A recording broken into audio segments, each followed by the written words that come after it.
தமிழக மக்களை மதுபோதையில் வைத்து வரும் திமுக அரசுக்கு விளம்பர போதை தலைக்கேறி இருப்பது நிதர்சனமாக வெளியே தெரிய வந்திருக்கிறது.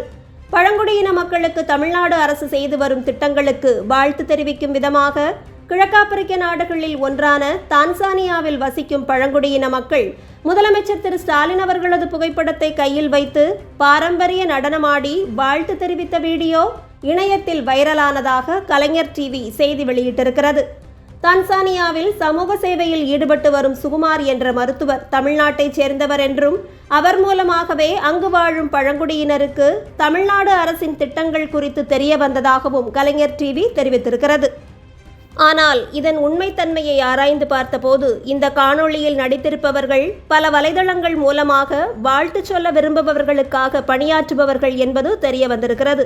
நாம் யாருக்கு வாழ்த்து சொல்ல விரும்புகிறோமோ அவர்களது புகைப்படம் மற்றும் அவர்களை பற்றிய தகவல்களை இந்த வலைதளங்களுக்கு கொடுப்பதன் மூலமாக அந்த வலைதளத்தில் நாம் தேர்ந்தெடுக்கும் குழுவின் மூலமாக வாழ்த்து கூறப்படும் என்றும் தெரிய வந்திருக்கிறது.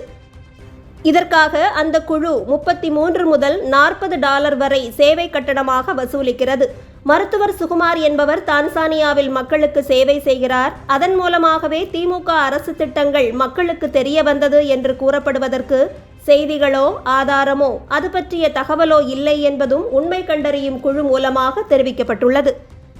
தமிழ் திரைப்படங்களில் வரும் கவுண்டமணி செந்தில் காமெடியைப் போல இந்த விளம்பரமெல்லாம் நமக்கு தேவையா என்று பலரும் இந்த செய்தியை பகிர்ந்து விமர்சித்து வருவதும் குறிப்பிடத்தக்கது.